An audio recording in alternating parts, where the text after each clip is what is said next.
Hello, brothers and sisters, fellow Equatorians. How are you doing today? This is Sabata Ramba with the EQUATORIA Advocacy Foundation. Today, I'm going to discuss with you the effects of the rejection of devolution of powers by the government, and also the effects of refusing a couple of reforms on what is called the National Security Act, and also the fact that the Police Act, which is supposed to allow the country to have national police and also a state police. I'm going to be discussing the effects of these three issues being rejected by the government.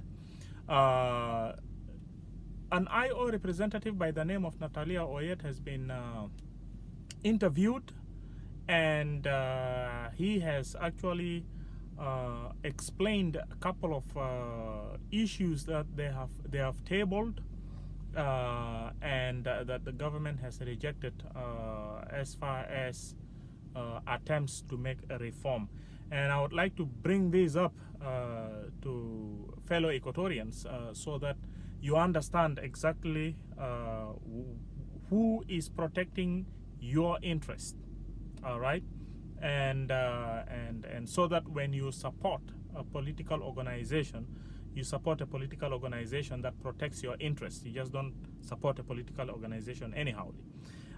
Before we get to that, I would like to play what Natalia Oyet has said during the interview, and I would like you to hear him say this before I discuss with you what I have in mind. Listen to what Natalia Oyet has said in an interview. And remove the due process of ratifying or reviewing the argument into the Constitution. The government has been raising a lot of complaints about the constitutional, for instance, the constitutional amendment bill. They raised complaint on the system of government. They rejected the aspect of devolution of powers and resources. We struggled to incorporate some aspects of it, though some aspects of it were rejected by the government. And we believe the government could be targeting such provision, and also the provision about the SPLM, the SPLA army, which names have changed to South Sudan National Army. They are not happy with it. They want the name to be SSPDF as per the decree of the president. We want to follow the agreement, and we ensure that the agreement is incorporated. The letter and the text of the agreement is incorporated as far as the name and the mandate structure of the SPLA is concerned. The government also in the security laws resisted the amendment in the national security law, especially the power to arrest. We in the opposition, especially the SPLA-IO, objected the powers of the national security to arrest and detain suspects. This is the role of the police and the TAD within the police. It's not the role of the national security. These are the provisions that they are trying to target. And the Police Act, we have also provisions which have been, rejected by the government. They're supposed to have the national police and the state police. And this will be the categorization of the police service of South Sudan, that we shall have police at the national level and then police at the state level. The government have rejected it. They want the centralization of the police service, and this is contrary to the Constitution and also contrary to the agreement that we signed. The same thing with the prison, the same thing with the wildlife. Thank you. As you might have heard, there are so many things that Oyet has said, but as I've said, I'm interested in only three. That is the refusal of devolution of powers, the refusal of the National Security Act that prohibits national security from arresting suspects, and also the idea of having national police and also state police. Basically, what the government is doing is the government or the regime is basically denying people of South Sudan federalism, because federalism is devolution of powers, period. So everything that comes with federalism then is not going to be enjoyed. Fellow brothers and sisters, fellow Equatorians, I've made a lot of videos saying federalism could have actually solved many problems that that's facing Equatorians. Now, as you might have realized, that it's the regime who is turning this down. Bringing this up to you so that if you decide to support a political organization, support a political organization that protects your interests. You don't support a political organization that basically carries out policies that harms your life. Now, if the government had not rejected devolution of powers, that is, the government had not rejected federalism. Suppose the government had not rejected devolution of powers, then what would have happened is, in your 3 states of Central Equatoria, Eastern Equatoria, Western Equatoria, you would be enjoying the following benefits. One, you will have your own state police. Besides the fact that the federal will have their police, you also will have your own police in your states. And guess whom the police personnel are going to be? Your own sons and daughters, your own brothers and sisters. What does that then mean? That means creation of employment within the states. Now you're going to see your brothers and sisters, sons and daughters wearing uniform in order to become law enforcement within your states. Besides that, if your own brothers and sisters, sons and daughters are now wearing uniform within your police, they will police you reasonably, not aggressively. Why? Because these are your own people. Community policing will be mild, not aggressive. What does that then mean? That then means you will no longer see the acts of raping. You will no longer see the acts of looting. You will no longer see the acts of random killing. All the things that you are basically seeing happening around you will cease. There will be no acts of an unknown gunmen. Those things will be brought to an end if the government had not refused the idea of the devolution of powers, which eventually also led to the idea of national and state police not to work. If the government had not refused, you would have enjoyed security or policing within your state by your own people. That would have improved the acts of policing within your state so much. And when the police within your state, including chief of police within your states, are your own fellow state indigenous people, once that administrative unit is reformed very well, then eventually it will reinforce better establishment of what is called the court systems, adjudication of justice, okay? Because the court systems and policing works hand in hand, because it is the police usually that goes to crime scenes. It is the police that collects evidences. It is the police that write reports. And as they write the reports, they identify what needs to be identified as evidences. And then from there, they turn all those, where? To the district attorneys. They turn it to the state district attorneys, right? Or however you would like to call it in South Sudan. and then the district attorneys will eventually be the ones then, based on the police reports, then will basically file what is called cases with the courts, right? Assign what is called state prosecutors. Is that not how this system functions? Then once you have this police, okay, you have this police improved, you have courts now improving, guess what? Then all the problems that have been arising because there have always been absence of better policing and better adjudication of justice will disappear. Like what? Issues to do with controversies in land, all right, land grabbing and all that. Mahalas, we have better police and we have better courts. How are land issues, these controversies, going to exist? Definitely those cases are going to be handled. Some other small cases, like a person taking money from another person and not repaying that money, those kind of cases are eventually going to be handled. Then eventually this will bring better order in your territories, and you will start enjoying life. Even including those who would be coming from outside to live in the country will abide by the laws. Why? Because there are now state police who are reflecting who you are, Equatorians, pretty much predominantly. Or not actually predominantly, all.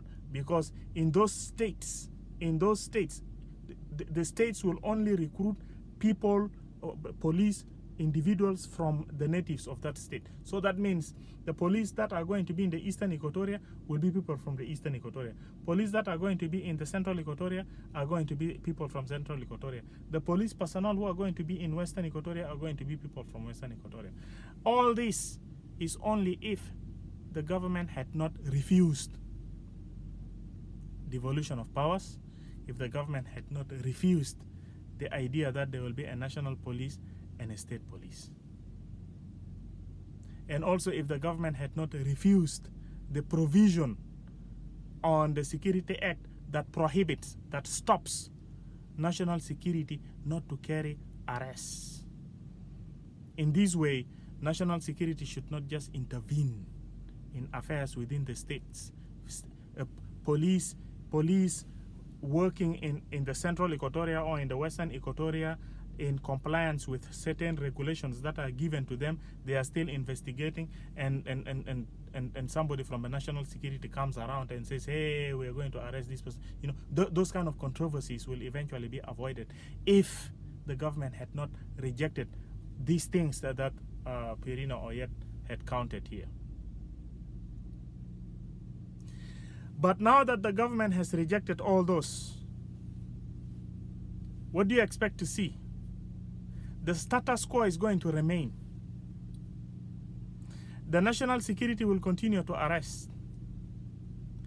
Unknown gunmen practices is going to continue.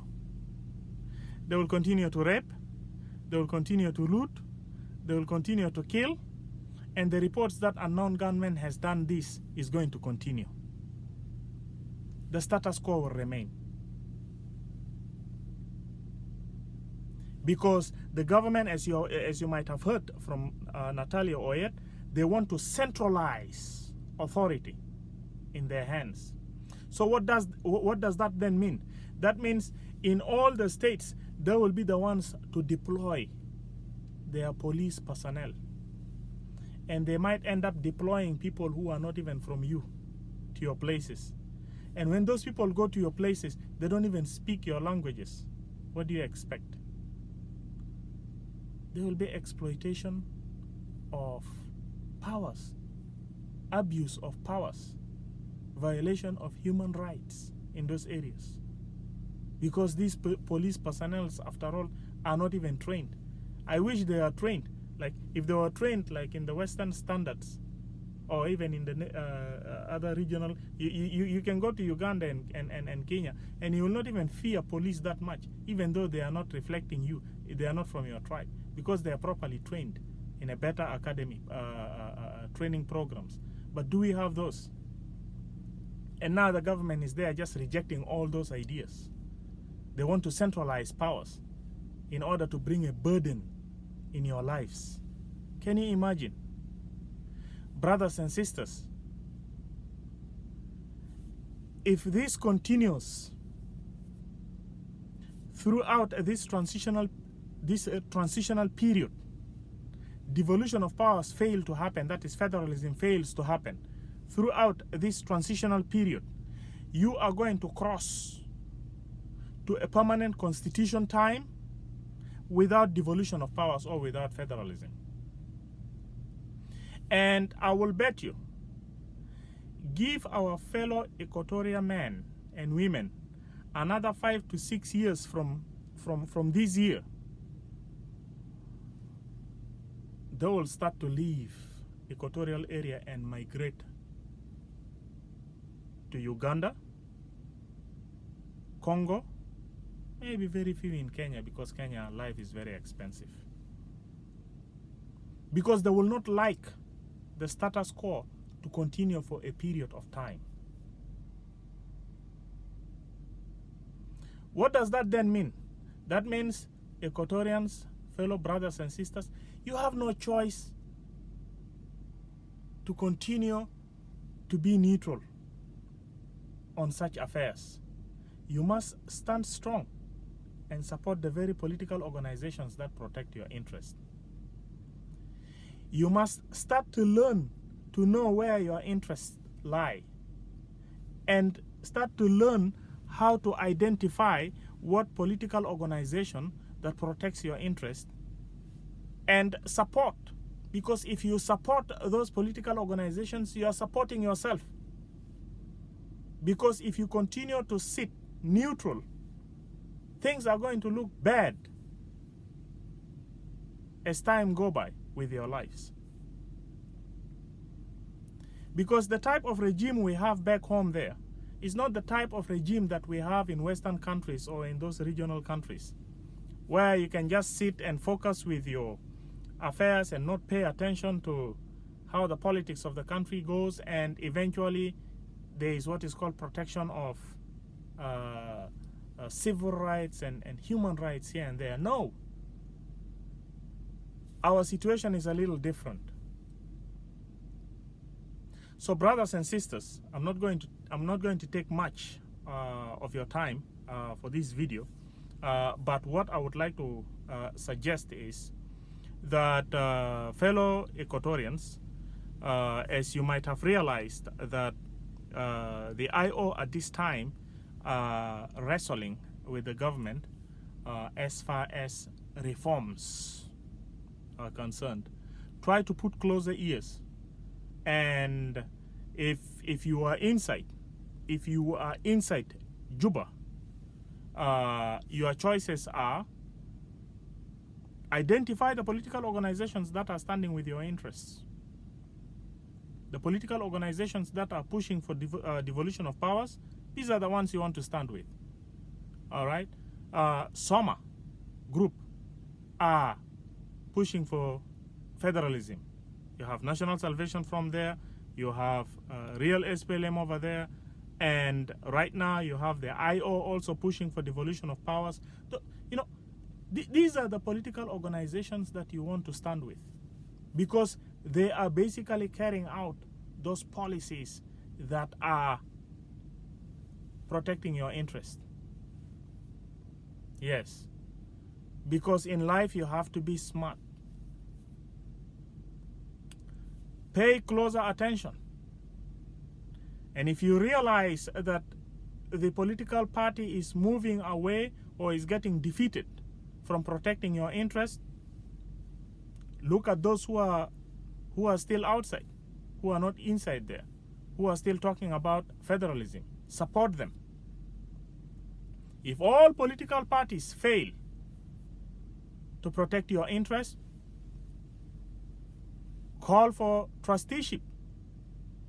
UN mandate to have the territory under trusteeship, not under Chapter 7 any longer, because Chapter 7 is not doing any good. Let's have the entire authority under programs of the UN. Better that way. And eventually, if those programs of UN are injected into the governance, we will see reasonable ways by which governance will be delivered, including even devolution of powers will happen. So, fellow brothers and sisters, this is for the Equatorians as well as all the communities who feel they are marginalized. That if the government continues to reject the idea of federalism, continues to reject the idea of devolution of powers, which is federalism also at the same time, and try to push this interim period of time with the status quo going, I am suggesting that the marginalized communities should start thinking of actually stepping out on demonstrations and calling loud for federalism to be implemented. Help out those who are fighting for devolution of powers inside Juba, because it is good for your lives. Thank you very much. God bless you. I will meet with you again in another session of a video. I hope you stay safe during these tough times. Stay in your homes and do the necessary procedures to prevent coronavirus attacking you here and there. Thank you very much, and God bless you.